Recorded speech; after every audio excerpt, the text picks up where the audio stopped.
Elas acham que tem que ir numa igreja, frequentar uma igreja, e não podem passar por problemas, não podem passar por dias difíceis.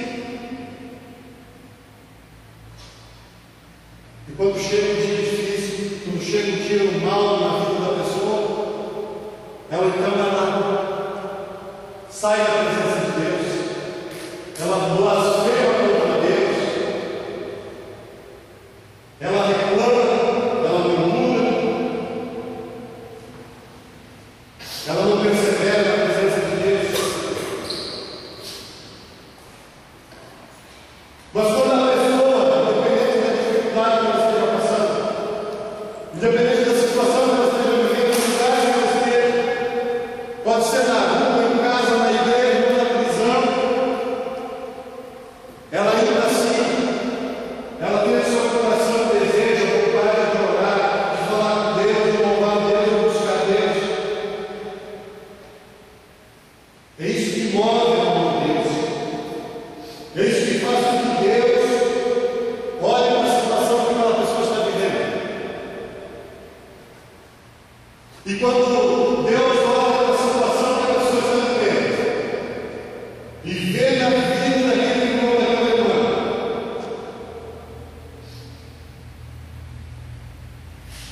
a motivação do coração dela será correta diante de Deus.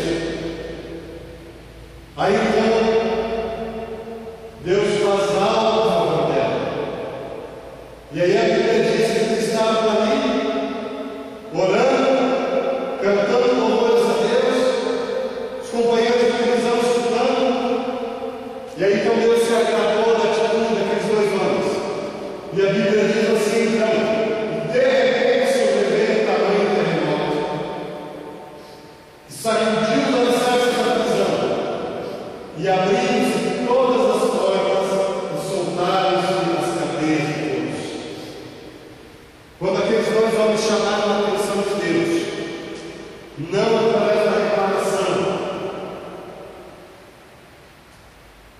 não através de choro, de pranto, de lamento, mas através da sua oração, do seu louvor,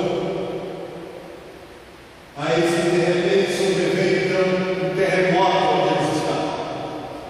Quando Deus move algo sobre a vida de seus filhos, Deus faz coisas grandes, como fez com Paulo e Silas. Sobreveio um terremoto onde eles estavam, que derrubou as paredes da prisão, derrubou as celas, as grades, derrubou tudo. Se abriram aquelas correntes que prendiam eles presos.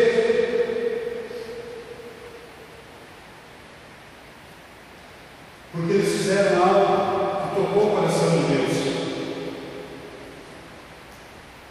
Eles estavam fazendo algo que estava mexendo com Deus. Se nós conseguirmos aprender isso, irmãos, se nós conseguirmos entender isso verdadeiramente na profundidade dessa palavra, de forma que nós possamos praticar um pouco disso que nós acabamos de ler, quanta coisa pode acontecer em nossa volta. Aonde aqueles homens estavam ali, aconteceu algo que mudou todo aquele ambiente, todo aquele lugar, as pessoas que conviviam em volta. Se nós entendermos isso e vivermos um pouco disso, de repente pode sobrevir sobre nós um terremoto, alguma coisa acontecer, um mover de Deus sobre a nossa casa, sobre a nossa família, sobre a nossa igreja, que pode mudar a situação da nossa vida, das pessoas que estão em nossa volta.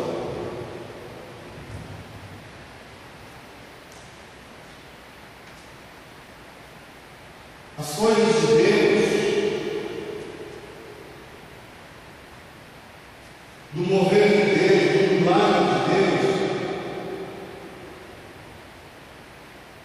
muitas vezes a gente acha, mas por que acontece milagre com as outras pessoas? A gente ouve testemunhos e não acontece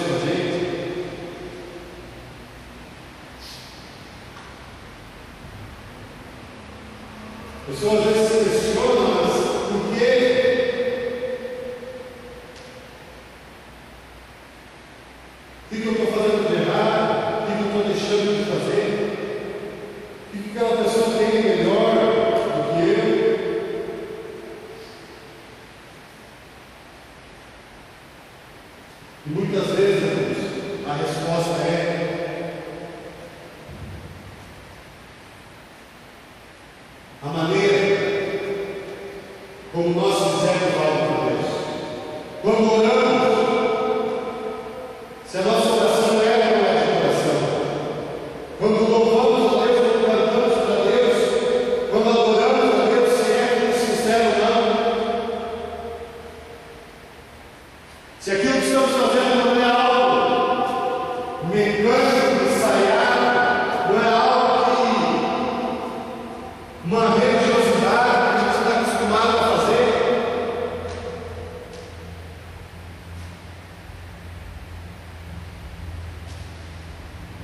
Se não é com segundas intenções, eu vou no culto, eu vou ir na igreja, eu vou orar, eu vou cantar, eu vou bater palma, eu vou participar, porque eu quero que Deus me dê algo.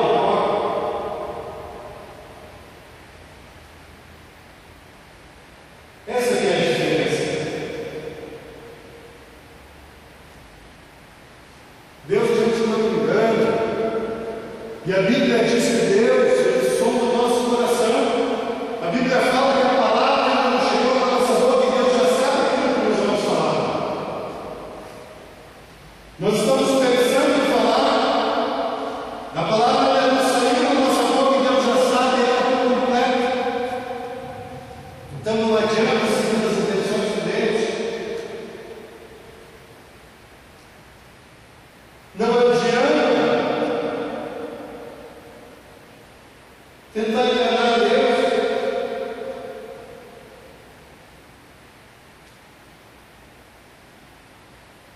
Mas o que vai fazer a diferença nas nossas vidas é a gente não olhar para a circunstância, aquilo que está na nossa volta, não olhar se nós estamos, se é quente, se é frio, se chove, se tem mais gente na igreja ou não tem, se nós temos dinheiro no bolso ou não temos, se temos problemas em casa ou não temos. É não olhar para a circunstância, é não olhar para as dificuldades.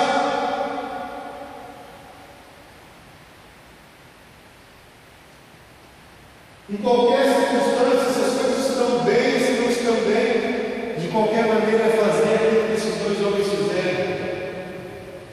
Orar, buscar Deus, louvar a Deus. Imagina só Deus lá no alto do seu trono celestial, olhando para baixo e vendo aqueles dois homens, servos do Senhor, naquela prisão.